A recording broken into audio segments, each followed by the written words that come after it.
Eu quero pedir a vocês que aplaudam, por favor, o pastor Micael e todo o grupo da Quadrangular, nosso querido pastor Washington Luiz. Um abraço para o seu papai lá, viu? Glória a Deus, muito bom ter vocês aqui conosco.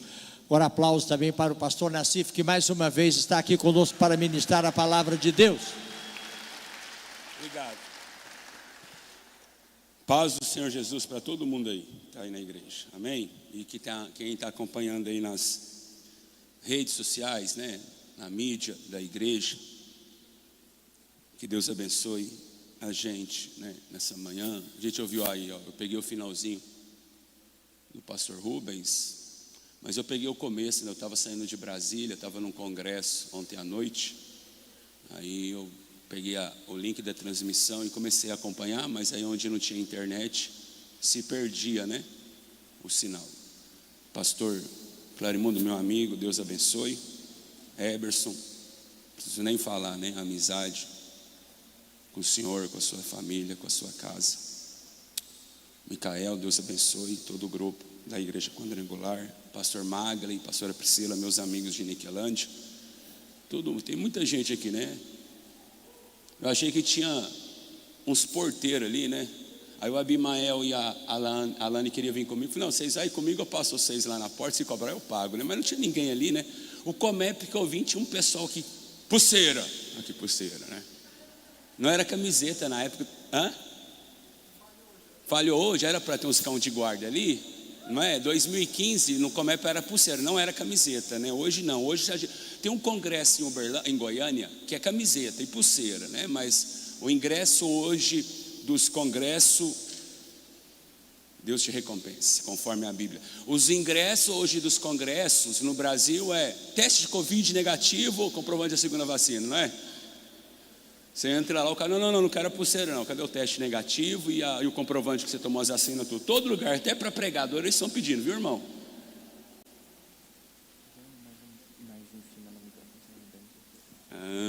Ninguém me fala isso, sabia? É para me pegar mais no meio do microfone, senão dá microfonia, né? E dá problema, beleza. Irmãos, olha que interessante a história do filho pródigo. A Bíblia fala que um certo pai, está lá em Lucas 15, se você quiser abrir aí ou não quiser abrir, mas eu vou no pregador. Versículo 11, um certo homem tinha 2 filhos, o mais novo chegou a ele e disse, pai, dai-me a parte da herança que me cabe. E tendo repartido entre eles a herança, tendo passado alguns dias, aquele que havia pedido a herança, juntou tudo o que tinha e foi para uma terra longínqua. E nessa terra gastou seu dinheiro de uma forma irresponsável. E depois de ter gastado todo o seu dinheiro, houve uma grande fome. Preste atenção nisso. E depois de ter gastado todo o seu dinheiro, houve uma grande fome naquela terra.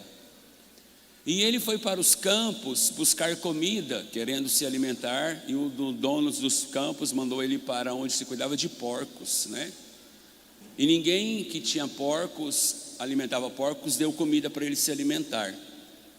E aí ele caiu em si, se lembrou de quantos trabalhadores do pai dele tinha casa, comida.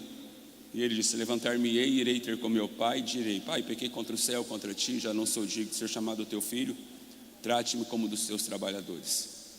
E tendo se levantado, foi ao seu pai, e o pai, vendo ele ao longe, saiu ao seu encontro apressadamente, movido de íntima compaixão, lançou-se ao pescoço do seu filho e o beijou. E o filho disse, pai, pequei contra o céu, como ele já havia ensaiado que ele diria. É um novo recomeço. Eu me lembro, como alguns sabem, eu sou formado pela Universidade Federal de Uberlândia, eu sou pós-graduado no comércio exterior. Mas na 7ª série eu tomei bomba. Escute isso, por favor. Na 7ª série eu tomei bomba. Tive que repetir o ano novamente, a série. Estava no 2º bimestre, a professora de português, a matéria que eu sempre fui muito fraco, sempre passava em cima de 60%. Ela estava dando uma aula e ela falou, Khaled, como é que é isso? Eu falei, pastor, eu já sei. Ela falou, se você soubesse, eu não tinha bombado de ano. A vida cristã é assim. Você vai aconselhar pessoas, jovens: pastor, eu já sei isso, mas você está sendo recorrente no mesmo erro. Se você soubesse, você não havia errado, você não havia ter cometido o mesmo erro. E eu peguei aquela lição para a professora e disse: nunca mais ninguém vai dizer isso para mim. Nunca mais alguém vai chegar para mim e falar: se você soubesse, você tinha feito certo. Então, um dos maiores desafios da vida cristã é o recomeço. Porque quando você começa, da mesma forma como você inicia um namoro, é tudo novidade. Qualquer flor que você colhe no jardim que você passa para levar até a sua namorada, é uma emoção quando ela recebe. Todo abraço que você dá no seu namorado, no início de namoro, quando você caminha no namoro, é interessante. Mas quando há o erro, você pode passar no mesmo lugar e apanhar a mesma rosa que alegrava a sua namorada antes de você errar. Sempre quando você dá a rosa inspira desconfiança. O abraço acalorado que a sua namorada te dava antes de você falhar, sempre vai ser um abraço de desconfiança. E ela não tem culpa nenhuma disso. E nem o seu namorado, nem a sua namorada, nem o seu namorado tem culpa pela informação que é passada para ele depois de um erro. Aí você tenta reconquistar. É por isso que quando namoros se desvairam, casamentos se acabam, e agora uma nova etapa de reconquista é mais desgastante. E existe um termo que namorados ou casais que se reatam, um fala para o outro: você nunca acredita em mim, você não acredita mais em mim, eu faço tudo por você e você me trata como se eu estivesse errando ainda. Não é culpa dele, é o automático pelo fato do erro que cometeu contra ele. Todo recomeço é um recomeço desgastante. Você mente para o seu pai, você mente para a sua mãe, e quando você fala a verdade, seu pai e sua mãe falam assim: é verdade o que você está me dizendo? E aí você fala: ah, mas o senhor não acredita mais em mim. Não é que ele não acredita, é que uma hora você disse algo que fez com que ele não acreditasse mais em você. E ele não tem culpa, porque a ação que faz com que se rompa um relacionamento acarreta consequências e até mesmo irreversíveis. Como a gente queria que as pessoas acreditassem em nós depois de um erro. Como a gente queria abrir a mente das pessoas e mostrar para as pessoas que nós não vamos errar novamente, que nós mudamos, mas a vida não é assim. Você tenta comprar as pessoas que você errou. Você tenta barganhar a sua confiança que a pessoa está te dando novamente, agradando-a. Já viu quando o marido passa numa floricultura ou passa na caixa de... Eu esqueço toda hora aquela loja de chocolate que tem em todo shopping, Cacau Show. O marido passa com Cacau Show, com coração, leva cheio de chocolate, né, pastor Magno? O senhor que dá muita palestra para casais, o senhor é pastora, e você leva um buquê, o marido leva um buquê de flor para a esposa. Na hora que entra a maior das boas intenções, ela fala: o que você fez? Não é, pastora? A pessoa fala: o que você fez? Porque foi rompido uma vez o relacionamento, aí o cara vai presentear na maior das boas intenções. O que você fez?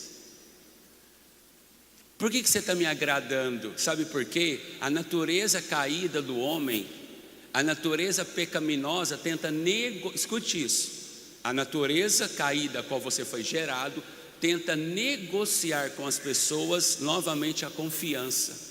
Só que você se esquece que aquele que você tenta negociar a confiança também tem uma natureza caída, e ele sempre vai desconfiar das pessoas. Você já viu que as pessoas que você hoje se relaciona são pessoas que você não queria se relacionar porque você desconfiava dessa pessoa? Eu não vou com a cara dele. Aí amanhã você está sentado dando beijo na bochecha dela ou dele, porque se tornaram grandes amigos. Mas no início você não queria conversa porque você desconfiava dessa pessoa. Natureza adâmica. A natureza adâmica, ela sempre vai me exigir um ponto de recomeço diário. É por isso que tem gente que pede perdão pelo mesmo pecado todos os dias. A questão de você pedir o pecado, perdão pelo pecado, todos os dias, pelo mesmo pecado, e não muda a sua atitude, não faz com que o seu pecado seja remido. Escute isso. O ato de pedir perdão pelo pecado que você comete pelo mesmo pecado todos os dias, não, escute o que eu disse. Não que você tenha cometido, a ação de você orar e buscar perdão pelo pecado que você cometeu, e você vai sendo reincidente no pedido de perdão, e você não tenha mudado, a sua oração, ela não faz com que o seu pecado seja remido. O que faz com que o seu pecado seja remido é que todo dia você se levante, reconheça e mude a rota ou a direção daquilo que te fez errar. E sabe o que é difícil? Recomeçar. Como é difícil, irmão, recomeçar. Porque quando você olha para trás, você tem uma história que você construiu. Você tem um relacionamento que você começou. Você tem um ministério que você começou a exercer. Você tem uma faculdade que você começou. Eu não vou pedir para ninguém aqui levantar a mão quantos começaram faculdade e não terminaram. Eu tenho um amigo meu, ele mora em Uberlândia. Ele tentou 6 faculdades. Ele tentou economia, educação física.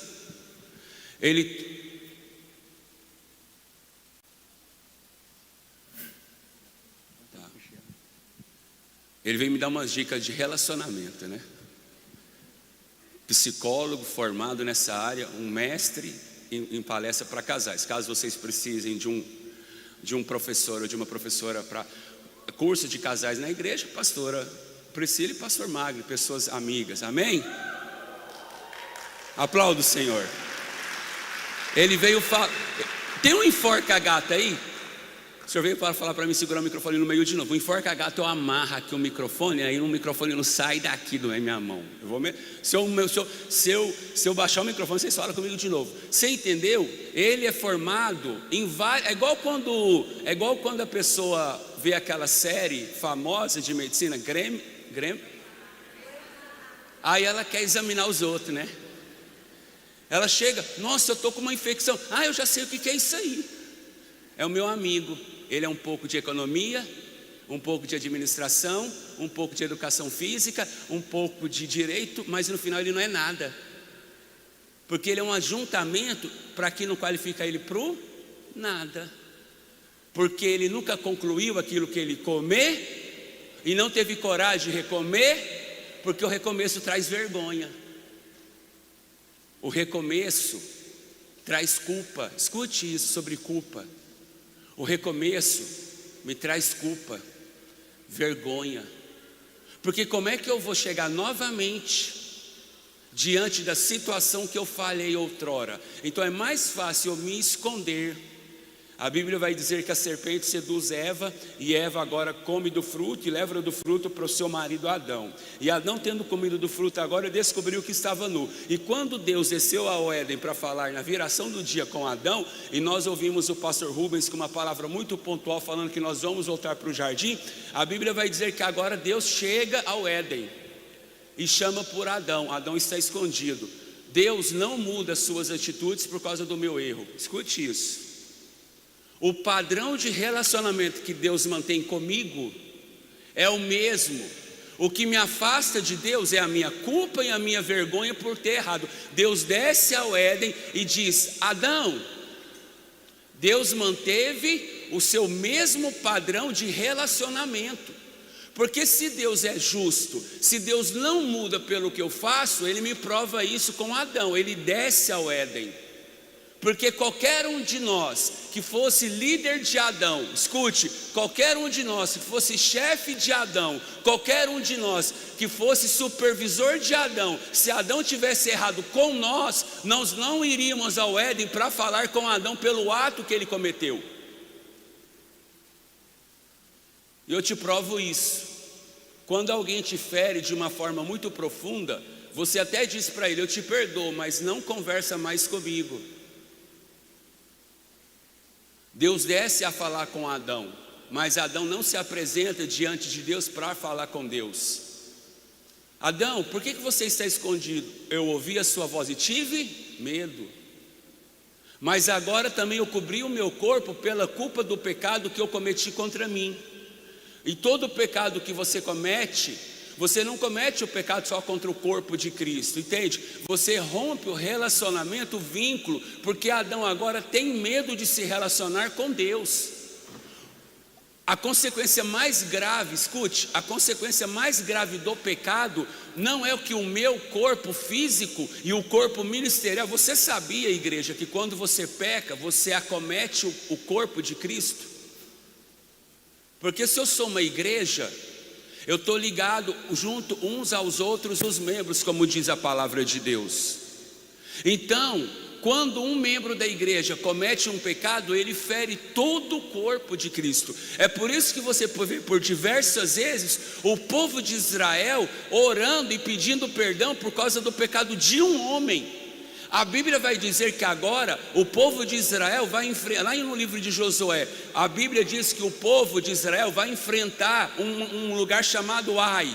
Um povo chamado Ai. Era um povo numeroso, bem pouco numeroso. Então Josué não levou todo o exército para enfrentar o povo de Ai, mas mesmo assim eles perdem a batalha. Por que eles perdem a batalha? Josué chega no acampamento e diz assim: Senhor, reivindicando a vitória, Senhor, nós fomos enfrentar Ai e nós perdemos a batalha. Deus fala assim, ó, é porque tem um anátema no meio de vós. Tem quantos? Quanto? Por causa do pecado de um, todo o exército foi comprometido. Ou seja, o pecado é tão sério que quando você comete um pecado, você não peca só contra o seu corpo, mas você peca contra o Espírito Santo e você peca contra o corpo da igreja. E o corpo da igreja fica ferido. O corpo da igreja agora passa por um processo. É por isso que nós temos que entender isso. Então agora, o que nós compreendemos com a história do menino, do filho pródigo? Ele para e ele reconhece que ele tem que ter um recomeço. Ele reconhece que ele tem que ter uma mudança de vida. Me perguntaram, eu estava ontem à noite em Formosa, mas antes de ontem à noite eu estava num congresso em Bom Jardim, 700 quilômetros daqui. E a pessoa perguntou assim: pastor, depois do culto, né? Acabou o culto 11h30 da noite, e aí a gente estava jantando, depois a gente ficou lá na porta da igreja. E eu sou uma pessoa muito bem, que gosta de se relacionar, gosta de ter amigos, amizades. E a gente estava conversando assim: pastor, por algum momento o senhor passou pelo processo de se desviar dos caminhos do Senhor e voltar? Ou seja, um novo recomeço? Aí eu falei assim: olha, pela experiência que eu tive na minha vida, de ter sido e caminhado tanto tempo no islamismo, e depois ter me tornado cristão, em nenhum momento eu decidi, ou melhor, em nenhum momento eu fiz com que eu me desviasse dos caminhos do Senhor e depois eu voltasse. Porque ao meu ver, é um tipo de atitude, ou melhor, é um tipo de ação que se comete muito grave. Porque você conhece o corpo, você conhece o padrão cristão, você conhece a intimidade que você tenha com Deus, e num dado momento você abandona a fé cristã para que você, depois de algum tempo, você volte para a igreja. É por isso que muitas pessoas, e eu complementei, é por isso que tem muitas pessoas que têm dificuldade de voltar para a igreja depois que caem. Sabe por quê? Porque nunca volta no mesmo lugar. Se você tem um cargo na igreja e você falha, não espere que você vai voltar no mesmo lugar que quando você falhou. Se for assim, a igreja não respeita as doutrinas paulíneas e nem as leis bíblicas. A pessoa erra, falha, ela não volta para o mesmo lugar. Deus me livre, me guarde e me resguarde de todo o erro que eu venha cometendo amanhã. Mas se o Khalid errar amanhã, querido, não espere vocês que o Khalid vai voltar para cima de um púlpito. Ele tem que passar pelo processo de disciplina, de se assentar, de ser corrigido, de ser admoestado. Só que ninguém tem a coragem disso. Sabe por quê? Por que que as pessoas vão pensar de mim? O que que os homens vão achar de mim? O que os meus amigos da igreja vão pensar por eu ter errado e agora eu ter sido colocado pelo pastor Clarimundo num banco e não exercer um cargo de liderança, não exercer um cargo ministerial? Todo recomeço ele é penoso, todo recomeço ele é necessário, todo recomeço ele é gerado dentro de uma decisão de arrependimento. Nós ouvimos o pastor falar antes de mim sobre isso. Por isso que é tão difícil para algumas pessoas lidar com recomeços, seja o recomeços que for, na área que for. Por isso nós temos dificuldade. Eu volto a insistir nisso. O máximo que você puder fazer para que você se mantenha de pé, se mantenha. Se custar a sua vida, as suas lágrimas, para que você se mantenha firme, se mantenha. Se isso custar renúncias, de você se assentar em mesas que desagradam a Deus, o faça. Se isso custar que você seja tido como uma menina ou menino careta na escola, o faça. Mas não queira você passar pelo processo do recomeço. É uma luta árdua. Mas apesar de ser árdua, ela é necessária. Escute, quando o filho sai de casa, o irmão mais velho o amava. Quando o irmão mais novo sai de casa, o irmão mais velho tinha uma aliança com ele. Mas quando o irmão mais novo vai embora, gasta todo o dinheiro e volta, ele recebe o amor do pai, mas não recebe o amor do irmão. O irmão olha para o pai e fala assim: pai, este teu filho foi embora, gastou todo o dinheiro que o senhor deu a ele, aí agora o senhor volta e recebe ele. O irmão mais velho não poderia ter recebido ele com amor da mesma forma que o pai o recebeu? Não poderia ter sido recebido com compaixão da mesma forma que o pai recebeu aquele moço? Por que o irmão mais velho não recebeu da mesma forma como o pai recebeu? Porque houve quebra de confiança, houve quebra de aliança, houve rompimento de comunhão. Você passa para entender a gravidade que é isso. Por exemplo, isso está em todas as áreas. Quando eu rompi a confiança que o meu pai tinha comigo, que eu ia crescer, que eu ia ser um adulto muçulmano, o que o meu pai fez? Me expulsou de casa. Quando tudo isso aconteceu, meu pai não quis mais um vínculo comigo, porque foi uma quebra de confiança. Meu pai teve culpa? Não. Meu pai foi um juiz sem compaixão? Não. Ele só cumpriu aquilo que é feito mediante uma quebra de aliança. Qual que é um dos versículos mais lidos na nossa igreja quando nós fazemos campanha de oração? 2 Crônicas 7,14. Se o meu povo, que se chama pelo meu nome, se humilhar, se arrepender dos seus maus... Mas espera aí, Deus, como que é esse negócio? Se, preposição condicional. Se é uma condição, não é uma incondição, é uma condição. Se artigo definido, Deus está dizendo, se condicional, o artigo definido, Deus está dizendo, esse artigo que eu vou citar agora é definido, o meu povo, ou seja, meu povo. Essa frase está dizendo assim: ele é o meu povo. Se humilhar. Você já parou para pensar? Olha que interessante. Quando Jó ele tem o seu momento de dor, eu gostaria que você não se esquecesse isso. Quando Jó passa por aflições, passa por momentos de dificuldade na sua vida, e eu volto daqui um pouco em 2 Crônicas, a Bíblia vai dizer que agora, depois de Jó ter superado tudo, ter passado pela prova dos amigos, ter ouvido a sua esposa e ter contradito a sua esposa, ele contradisse a sua esposa, como todo relacionamento tem isso. A Bíblia vai dizer que Deus restitui os filhos e as riquezas, sim ou não? Sim. Só que a esposa de Jó era a mesma. Você nunca viu isso no texto. A gente fala sobre os filhos, as filhas e as riquezas que Deus restituiu a Jó, mas a gente nunca fala que a esposa era a mesma. Deus não deu uma nova esposa para Jó. Deus deu filhos e filhas, mas da mesma esposa que ele tinha do primeiro momento, que a Bíblia apresenta ela como uma mulher que estava às vezes azucrinando a vida de Jó. Deixa eu te ensinar algo para que eu não me esqueça. Existem recomeços na sua vida que você vai ter que entender que a pessoa ou as pessoas que começaram com você vai ser importante na sua caminhada. Um novo recomeço não me dá o direito de pegar todo mundo do meu passado, do meu começo, e exterminá-las ou jogá-las fora. Não, a esposa de Jó estava presente quando gerou seus primeiros filhos. A esposa de Jó estava presente quando Jó, naquele momento que foi provado pelo próprio Deus, estava com ele.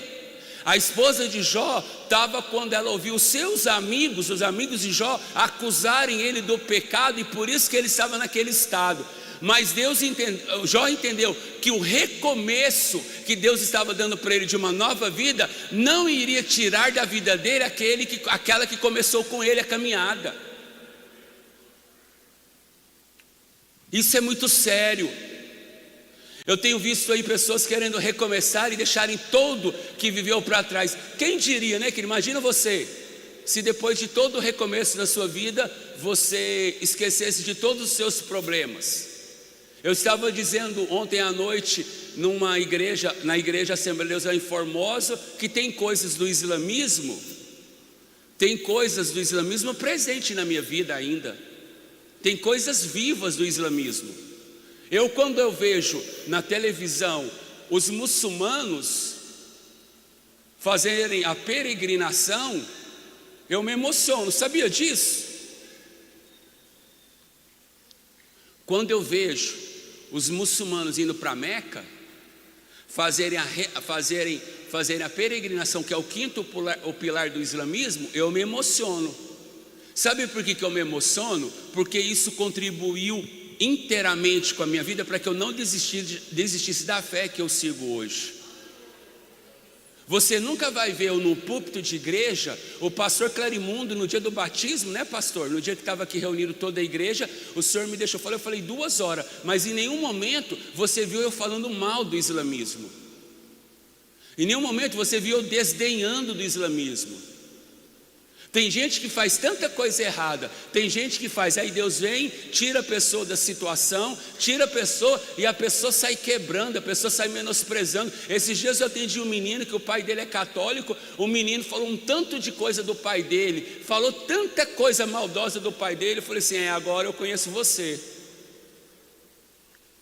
Então aquela panca que você mantém lá na igreja é papo furado, não é? Por quê? Porque você chega aqui e fala tantas coisas do seu pai.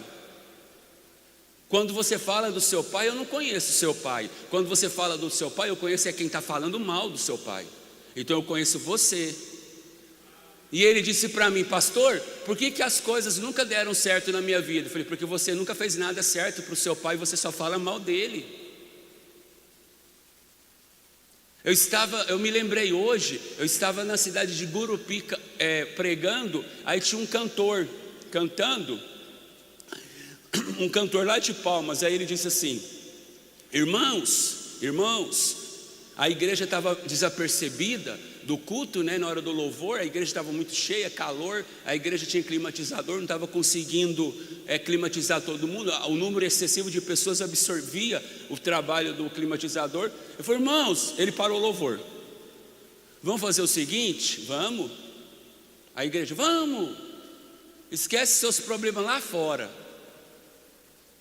e entra de novo na igreja para adorar a Deus, esquece quem falou mal de você, não esquece. Aí tal, a igreja deu até uma animada, mas aí a igreja continuou do mesmo jeito. Ele muito eufórico, né, muito empolgado. E aí ele sentou do meu lado, né, e aí foi colher o dízimo. Eu falei assim, daqui um pouco nós vai sair para jantar, eu preciso conversar com você. Ô pastor, que bênção, honra, vamos lá. Terminou o culto, foi pastora, falei para nós vamos lá no restaurante, que fica lá embaixo do hotel onde eu estava hospedado, onde ele também estava hospedado. E aí nós fomos jantar. Sentou, eu falei assim: rapaz, deixa eu te falar um negócio para você. Esse negócio de você falar para o pessoal, esquecer o problema lá fora e entrar. Mas pastor, você viu tanto que a igreja estava dispersa? Tanto que a igreja estava desantenada, desapercebida? Aí eu falei assim: mas você sabia que de repente tenha sido o problema que tenha trago a pessoa para a igreja? Tenha sido a briga que ela teve na casa, que ela vem para a igreja buscar socorro? Que talvez tenha sido um desafeto, uma porta que se fechou, um emprego que se perdeu, um dinheiro que se roubou, ou uma enfermidade que se acometeu. Aí ele disse assim: mas e o que eu faço? Fala para a pessoa trazer o problema para dentro da igreja. E aí a pessoa vai chegar e vai falar para o problema: ó, você vai sentar aqui do meu lado, hoje você vai ver quem é o meu Deus. Hoje você vai entender por que você está me atormentando tanto tempo na minha vida, e você vai ficar caladinho ouvindo o louvor e a palavra. E outra coisa, e eu vou sair sem você. Eu falei: sabe por quê? Porque se você fala para a pessoa, deixa o problema lá fora, a pessoa vai na música, adora a música, está lá no louvor. Quando a pessoa sai lá fora, quem está lá esperando ela? Não é? Aí o problema diz assim: oi, boa tarde, como foi o culto? Adorou a Deus? Então pega na minha mão, vamos para casa agora que eu vou te atormentar.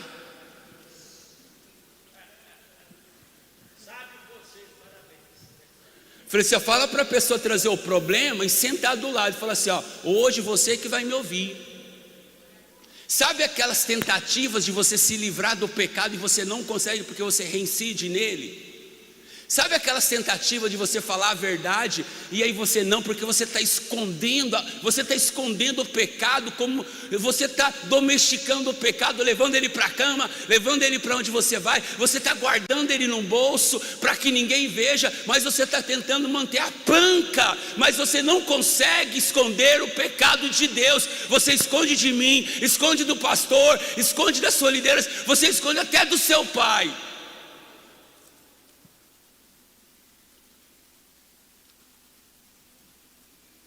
Aí eu falei assim para ele: a pessoa tem que entrar com um problema dentro da igreja e falar assim: hoje eu vou esfregar sua cara aqui, ó, para que você não volte mais comigo para casa, eu volte livre para casa.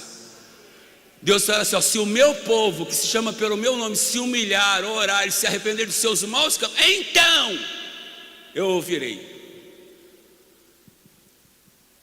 Tinha um menininho de 9 anos, eu gosto de metáfora, querido. O árabe, ele é muito historiador. Tinha um menininho de 9 anos, que ele, todas as férias, ele ia para a fazenda do pai dele. E numa dessas férias de julho, ele foi para a fazenda do pai dele e levou um amigo da escola. E aí o pai dele tem coleção de pato, coleção de ovelhas. O pai dele é um homem muito quisto, muito bem financeiramente, dono de uma terra bonita, o dono da terra mais bonita que tem na cidade e ali na região onde eles moram. Só que o pai dele tem ciúme dos patos. Os patos são cuidados por veterinário. Os patos, eles têm uma ração diferente. Os patos não ficam expostos ao sol todo o tempo. A água que eles são cuidados tem um processo diferente. É aquele cuidador de patos que é top. Aí daqui um pouco o pai falou assim: filho, vai lá e mostra para o seu amigo a fazenda do papai. Ah, tá bom. Aí o filho foi, passou lá na cabana, né, onde guarda as coisas, pegou o estilingue, um para ele, um para o seu amigo, e foi. Aí daqui um pouco eles estão lá brincando, ele foi mostrando a fazenda. Aí daqui um pouco eles começaram a atirar pedras. Aí menino, irmão, tem umas ideias bestas, não tem? Atirar pedra para cima e correr. Irmão, você atira a pedra para cima, você corre. Onde você correr, a pedra vem cair na sua cabeça. E aí eles só que aí a pedra foi e matou o pato mais caro do pai. E aí o amiguinho dele olhou assim para ele. Ele olhou para o amigo e falou assim: ó, meu pai não pode saber. Aí o amigo dele: o que a gente vai fazer? Não, eu vou enterrar um pato, mas você não conta para o meu pai? Ele falou: não conta não, segredo nosso. Abriram uma cova, colocaram lá o pato bem longe de onde era, e voltaram para casa antes do horário do almoço que o pai pediu para que eles voltassem. Eles entram atemorizados, porque menino não esconde erro, menino não esconde falha, está lá calado. O pai chega assim na cozinha, estava fazendo, ué filho, o que foi? Não, a gente cansou, vem embora. Ué, mas cansou no primeiro dia? Aí o pai falou assim, meu filho, papai vai terminar o almoço, vocês vão almoçar e o papai vai lá na cidade, então vocês lavam as louças. Beleza. Aí naquele momento, o pai foi para a cidade com o irmão mais velho, ficou o filho mais novo e o amiguinho da escola. Aí ele chamou o amiguinho da escola, vem lavar a louça comigo, me ajuda. Aí o amiguinho olhou para ele e fez assim, ó, quen. Olha o pato. O pai chegou, ele tinha lavado as louças sozinho. No outro dia, o pai pediu que eles lavassem lá de fora, ajudassem a lavar lá fora. Aí ele chega para o amiguinho dele, sentado na rede, vamos me ajudar? Você joga água, eu venho rapando. O amiguinho dele, quen.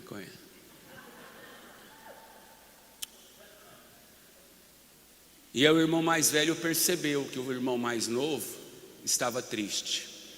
E aquilo ali, dias sequenciais, toda tarefa que o pai pedia para que os dois fizessem, o amiguinho chegava nele e quen. Uma das vezes, o irmão mais velho chega e falou assim, meu irmão, o que foi? Por que você está tão triste? Por que você está tão abatido? Por que você está choramingando? O amiguinho dele sentado a poucos metros dele, ele disse assim, olha para ele. E aí o irmão mais velho olhou para ele e o amiguinho com a mão, quen. Eu errei, eu enterrei um segredo. E agora ele fica me atormentando, porque ele sabe do meu segredo. Mas isso não é motivo para você ficar triste. Não é motivo para você se abater. Você não sabe. Eu matei o pato mais caro do papai. E o papai vai acabar comigo. O irmão mais velho, como papel de um irmão, pegou na mão do filho mais novo, levou até onde o pai estava no momento de descanso, tinha feito as tarefas do dia. Pai, meu irmão quer falar com o senhor. E disse para ele, fale para o papai. Ele começou a chorar. Pai, eu matei seu pato mais caro que o senhor tem aqui na fazenda, e eu estou com medo. O pai sorriu, pegou o filho no colo, levou numa janela onde ele tinha a visão completa da fazenda e disse assim, eu vi desde o primeiro dia que você matou o pato, eu vi que você jogou a pedra para cima, eu vi onde você o enterrou, e eu vi que o seu amiguinho estava te chantageando. Eu só estava esperando você vir aqui e falar para mim o que você fez, para que você volte para casa feliz, com o perdão no seu coração. Naquela hora o menino chorou. E ele falava, eu nunca imaginava que o senhor sabia. Desde o primeiro dia que você fez, eu vi você fazendo. Às vezes você pode estar dormindo com alguém. Às vezes você pode estar andando nas ruas e alguém no seu ouvido te acusando. Às vezes você pode estar sendo chantageado pelo diabo. Eu me lembro que quando eu disse que eu queria ser pastor, algumas pessoas riram de mim. Pastor muçulmano, árabe, você nem família cristã você tem. Eu entrei no quarto chorando, eu disse, Senhor, eu sou mesmo o que eles estão dizendo que eu sou? Minha alma gritava. Eu sou mesmo esse homem que eles estão dizendo que eu sou? O céu não falou nada para mim. Foram dias de lágrimas dizendo: eu estou pedindo algo demais para Deus que eu não vou ser. Eu estou pedindo algo demais para Deus que eu não vou ser. Passados-se algumas semanas, eu estava num culto do circo de oração, e eu me lembro muito bem do que o pastor pregava. Até quando você vai ser aquilo que as pessoas dizem que você é? E quando você vai recomeçar naquilo que Deus sabe que você é? Naquele momento eu dobrei o meu joelho e falei: eu não vou ser o que os homens dizem que eu sou. Eu vou ser aquilo que Deus quer que eu seja. Escute.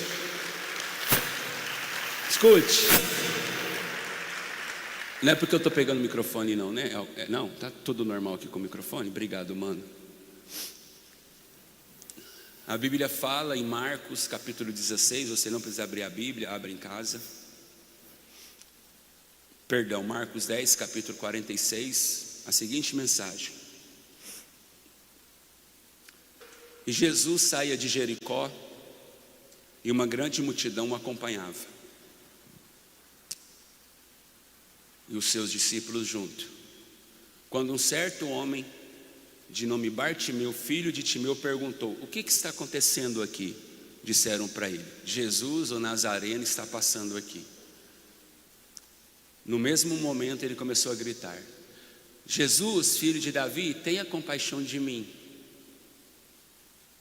E a multidão dizia: cala-te, porque você está atrapalhando. Quanto mais a multidão gritava para ele, quanto mais a multidão pedia para que ele se calasse, mais alto ele gritava. Sabe por quê? Ninguém entende a dor um do outro.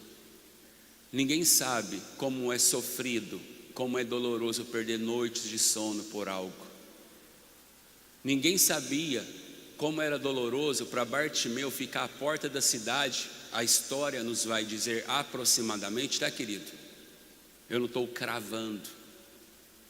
A história vai dizer mais ou menos que Bartimeu tinha na casa dos 30 e poucos anos de idade.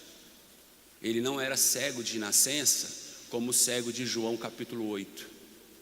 Acometeu-se um outro tipo de cegueira, mas isso nós não entramos nesse mérito agora. Ninguém sabia o que há mais de 20 anos passava na cabeça daquele homem cego. E a Bíblia fala que agora ele gritava, e aí Jesus para e manda trazê-lo. Só que naquela época existia um costume. Qual que era o costume? Eu termino. Para que você fosse cego, você tinha que cadastrar-se, você tinha que ir até um lugar público, né, como um órgão público hoje, e dizer sobre a sua cegueira.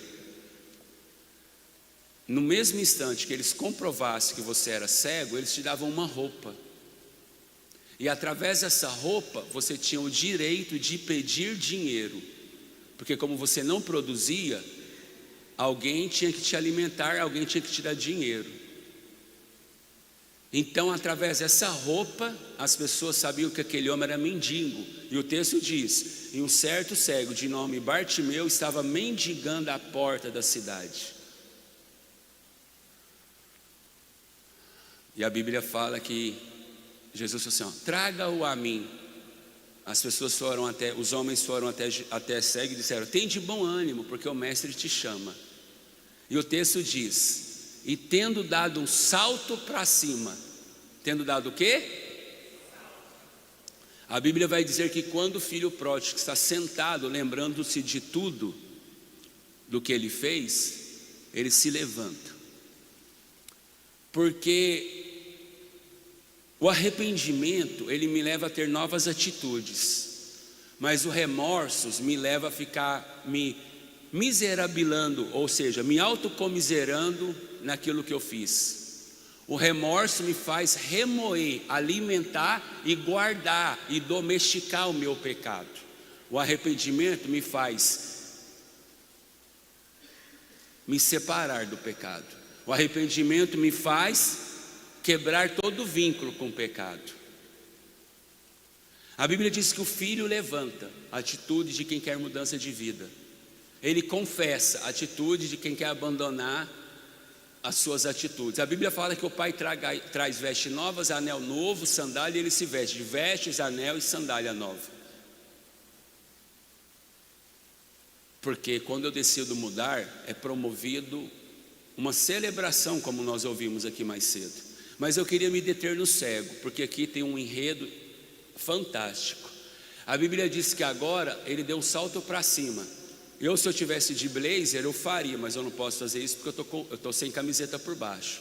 A Bíblia fala que ele, lançando-se das suas vestes, ele tirou, quem tinha dado as vestes para ele? Os homens.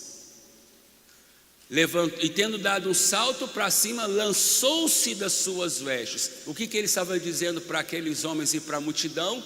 Nunca mais eu volto a me assentar e mendigar nada. Nunca mais eu volto à minha situação antiga. Nunca mais vocês vão me ver aqui na porta da cidade pedindo dinheiro ou mendigando, porque agora eu tenho um recomeço nele. Eu tenho um momento onde ele vai fazer que eu recomece a minha vida. Escute isso. Se ele tivesse pegado, se levantado e ido até Jesus com as suas vestes, fatalmente ele não teria recebido aquilo que a Jesus havia preparado para ele. A Bíblia fala que aquilo que os homens, a Bíblia fala que ele, tendo dado um salto para cima, ele lançou-se das suas vestes. Ou seja, essas vestes que vocês colocaram sobre mim como um cego, como um mendigo, nunca mais vocês vão ver eu vestido com ela.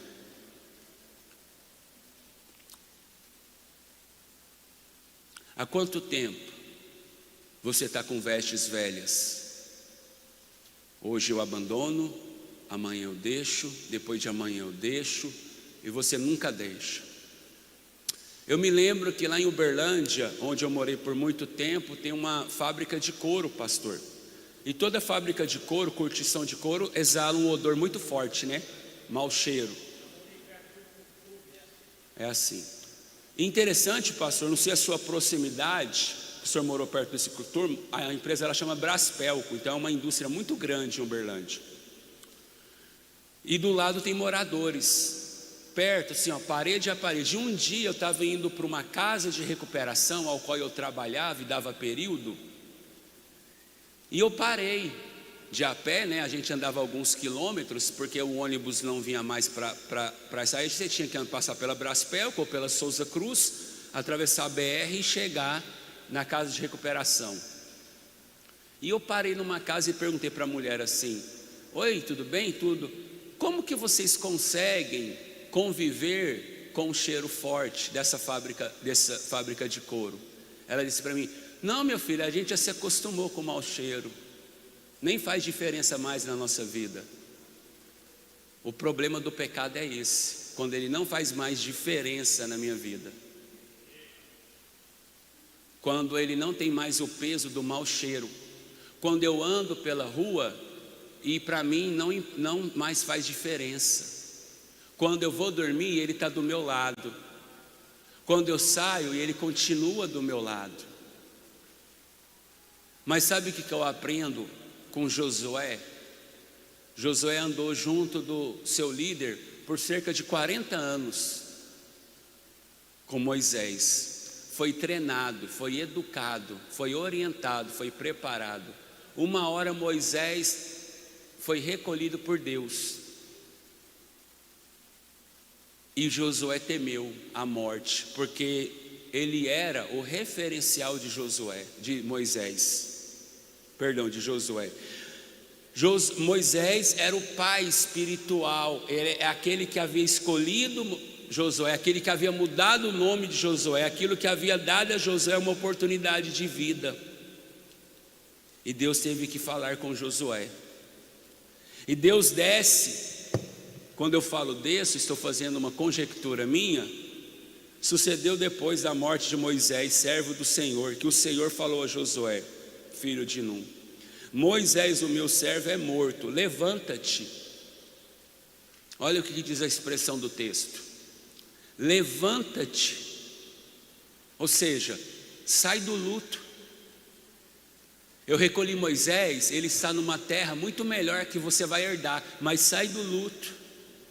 Abandona essa choramingança, porque agora tem um recomeço para você, tem uma nova história para você, tem um momento que você vai me ver a minha própria face, e você vai lidar comigo e eu vou lidar com você, Josué. Eu sou muito observador, muito. O máximo que você achar que eu sou ainda mais. E eu vejo muito quando, principalmente as moças, porque elas têm mais liberdade que nós, às vezes as moças elas vão para o banheiro, só vai para o banheiro acompanhada. Às vezes vem aqui na frente, ou no momento do culto, eu estou te falando sobre eu estou usando uma linguagem em metáfora para você. Sempre tem alguém aqui, junto dela. Sempre tem alguém que caminha com ela. Sempre tem alguém que vai andar. Sempre tem alguém que vem para frente com ela. Sempre tem alguém que abraça ela na hora que ela vai chorar. Sempre tem alguém que vá ao banheiro para elas conversarem. É sobre esse vínculo que eu queria te mostrar. Por isso que eu fiz a ilustração, essa ilustração.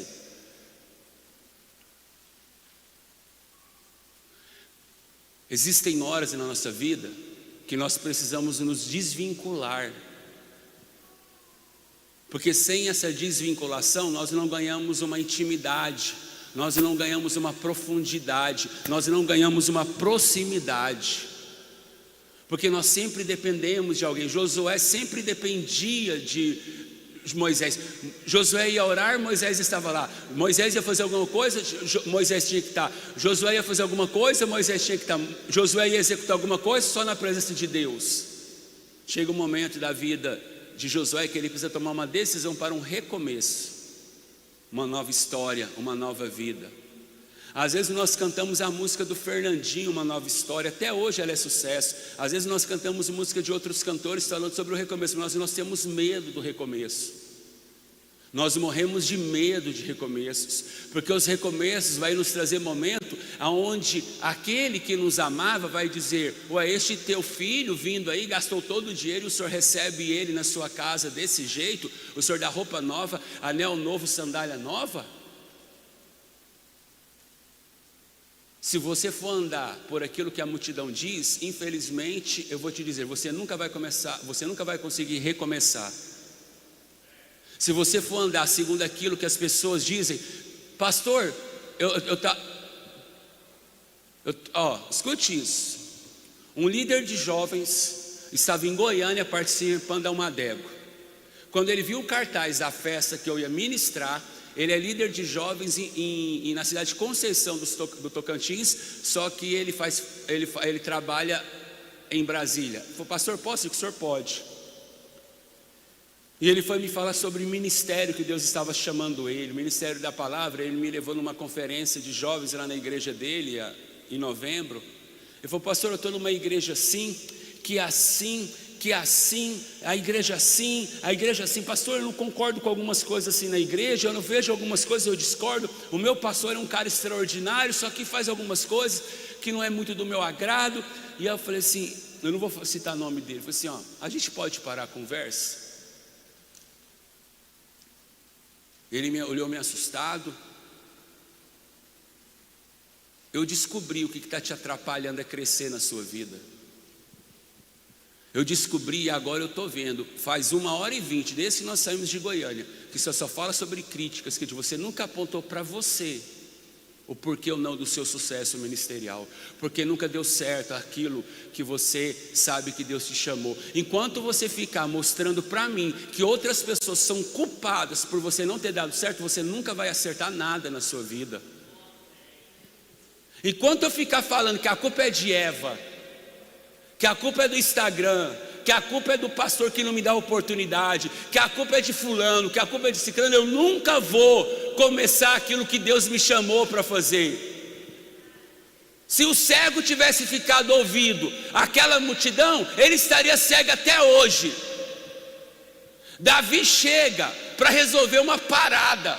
Ele chega lá no acampamento, levando a marmita. Os seus irmãos olham para ele e passam e dizem assim: ó, o que você quer aqui, seu mexeriqueiro?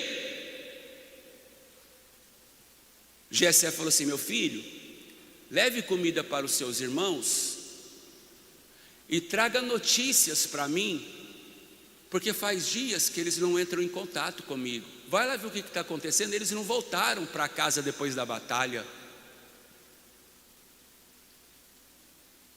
Jessé não acreditava em Davi, porque usou ele para trazer notícias de fofoca sobre os seus filhos. Não soube esperar o tempo de Deus. Quando Davi chegou, naquele momento, os seus irmãos olharam para ele e nem agradeceram pela comida. Se você for ficar ouvindo pessoa ingrata, você nunca vai fazer nada. Se você for ficar ouvindo pessoa que não tem a mesma visão que a sua, você vai ficar parado no mesmo lugar a sua vida toda. O que você quer aqui, seu mexeri? Com quem você deixou as ovelhas do nosso pai? Davi falou assim: não, aqui ó, só trouxe a comida para vocês. Pronto, parti. O que está acontecendo aqui que você está tudo acovardado? Tem um gigante aí ó, que toda vez sai para gritar dizendo: me dê um homem do seu exército. E ninguém vai lá enfrentá-lo.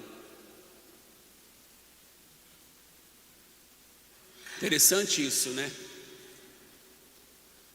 Davi chega para Saul e fala qual que era a recompensa. Ou melhor, ele ouve falar sobre a recompensa e ele só confirma com Saul, perguntando: qual que é a mesma recompensa?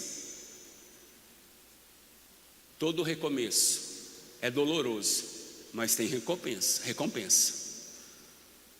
Vou falar de novo. Todo recomeço, ele é doloroso, mas existe recompensa.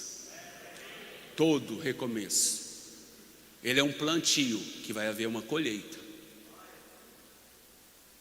Davi desce ao ribeiro, pega 5 pedras de funda, põe na cachola, na sacola e vai enfrentar o gigante. Escute isso e aprenda com a lição de Davi algo, e eu termino. Quando Davi desce ao ribeiro e pega 5 pedras, eu já vi pessoas colocando nome em pedra.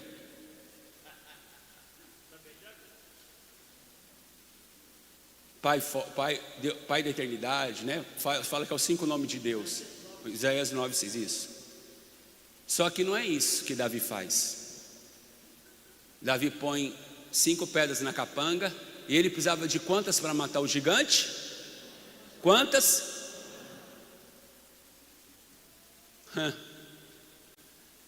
E as outras 4? Golias tinha 4 primos gigantes, que lá na frente Joabe e o exército vai matar eles. Depois você vai ler na sua Bíblia. Davi desceu e falou assim: ó, com uma pedra eu mato o gigante. Se os outros 4 comprar a briga de Golias, eu estou preparado para matar os 4. Às vezes você matou um pecado, mas tem 4 sobrando e você foi só com uma pedra. Eu me lembro que na minha infância, ou na minha juventude, o esporte que eu mais gostava de jogar era bete. Quem já jogou bete aqui? Jogou, Mário? Uma latinha daqui, uma latinha daqui, né, Mike? Não é isso? Você já jogou, né? Você já jogou bete, não já? Chama taco em alguns lugares, né? Uma bolinha de tênis ou de borracha e alguém joga para derrubar sua latinha. Sabe o que a gente está fazendo? O diabo está com a bolinha. E quem derruba a latinha perde o jogo. O diabo está jogando a latinha, a bolinha, e a gente está dando aquela betada que não dá nem para cruzar o campo, jogando ali, ó. Ganha o jogo quem joga a bola mais, ganha a guerra com o pecado, é aquele que joga o pecado mais, dá uma betada nele para que nunca mais ele volte. Você está entendendo o que Deus está falando com você?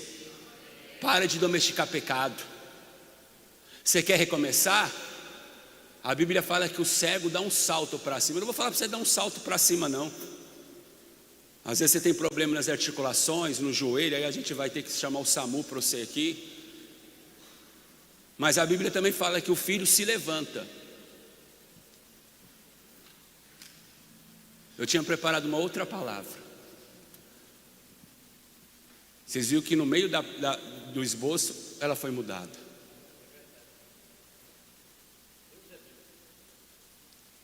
Você vai ficar sentado no seu lugar. Agora, sentado. Você quer cantar uma música, mãe? Quer cantar uma canção? Eu te atrapalho se eu te para cantar? Uma música.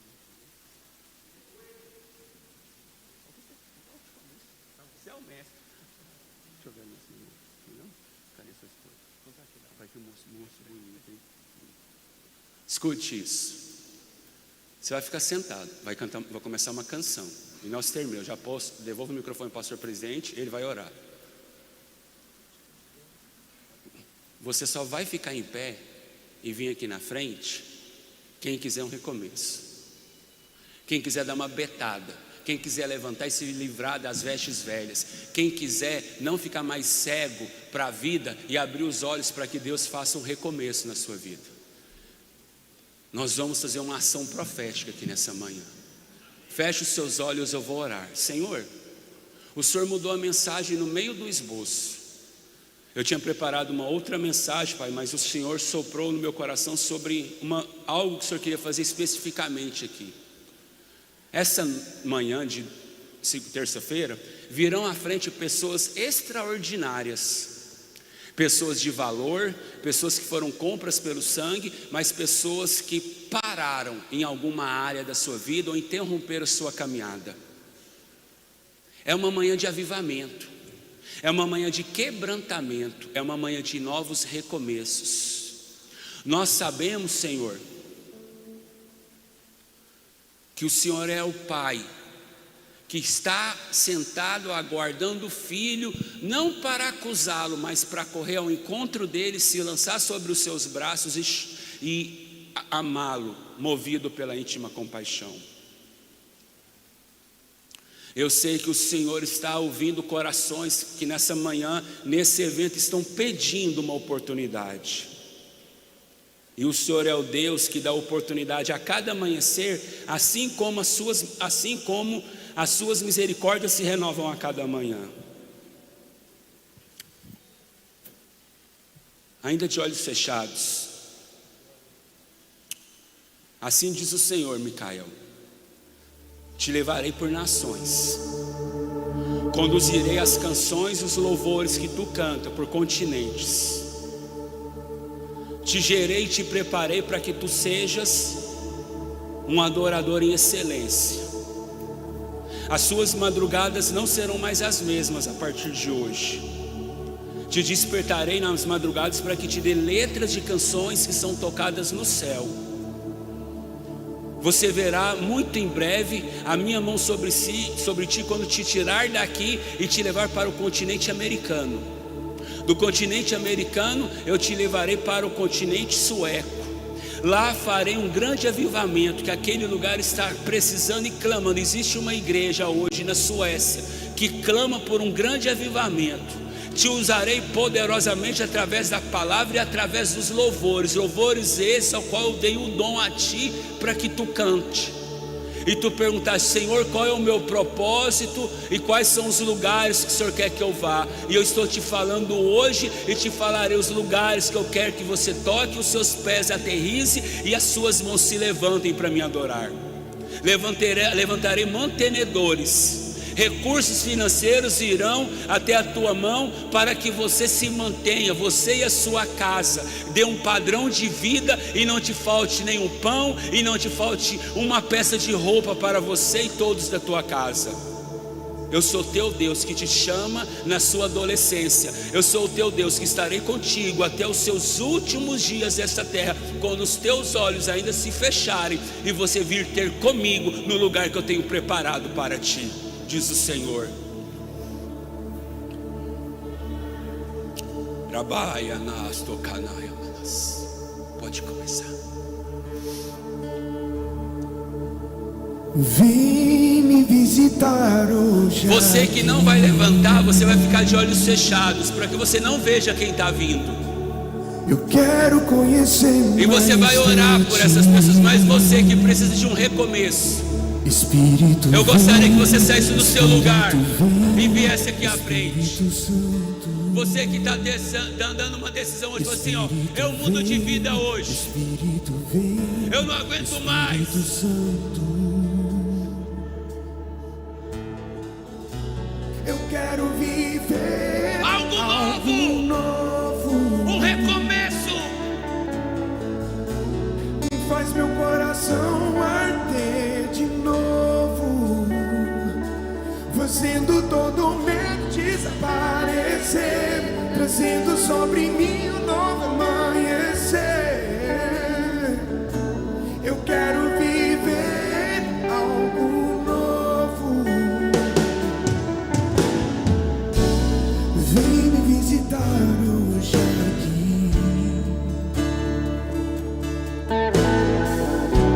Eu quero conhecer mais de ti. Espírito vem, Glória a Espírito Deus. vem, Espírito Santo. Glória a Deus. Espírito vem, Glória a Deus. Espírito Santo. Aleluia. Espírito vem, Espírito Santo. Espírito vem.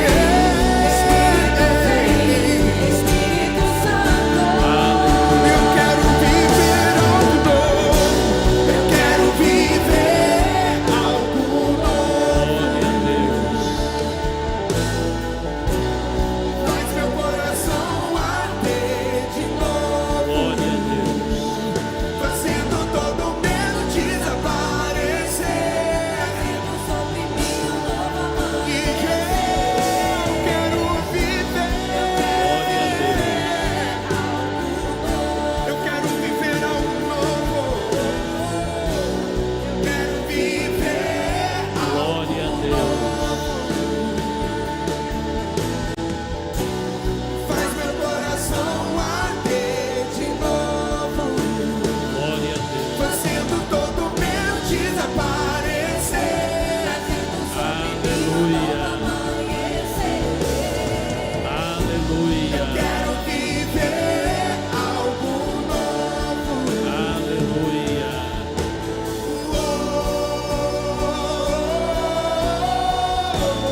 Glória a Deus.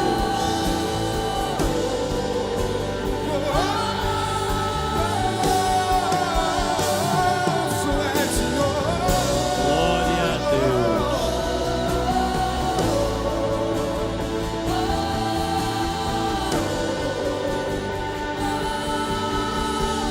Glória a Deus.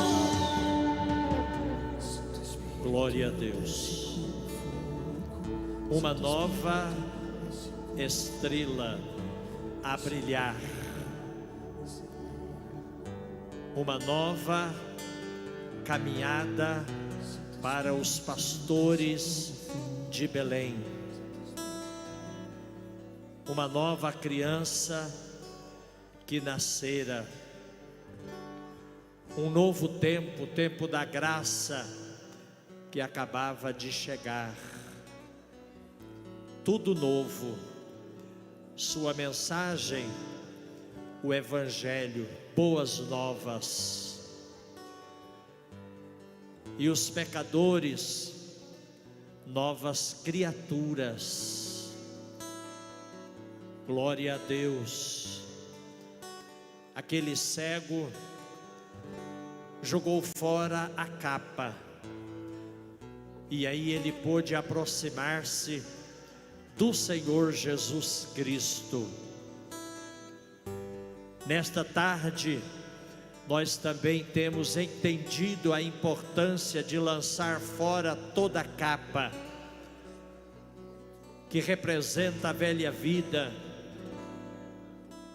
uma vida que precisa ser abandonada, precisa ser deixada, precisa ser rejeitada.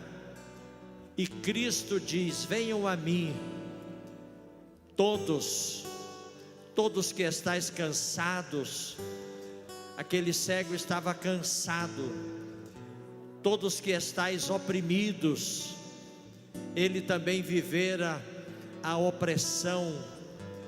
Eu vos aliviarei, eu vos aliviarei, eu vos aliviarei. É um recomeço, é um novo tempo, tempo de graça, tempo de perdão, tempo de alegria, tempo de comunhão, tempo de usufruir o Senhor Deus, tempo de usufruir o Senhor, de nos apropriarmos das bênçãos que Ele tem para nós, para você. Glória a Deus pela sua decisão. Você respondeu positivamente ao apelo do Senhor, você disse sim para Ele.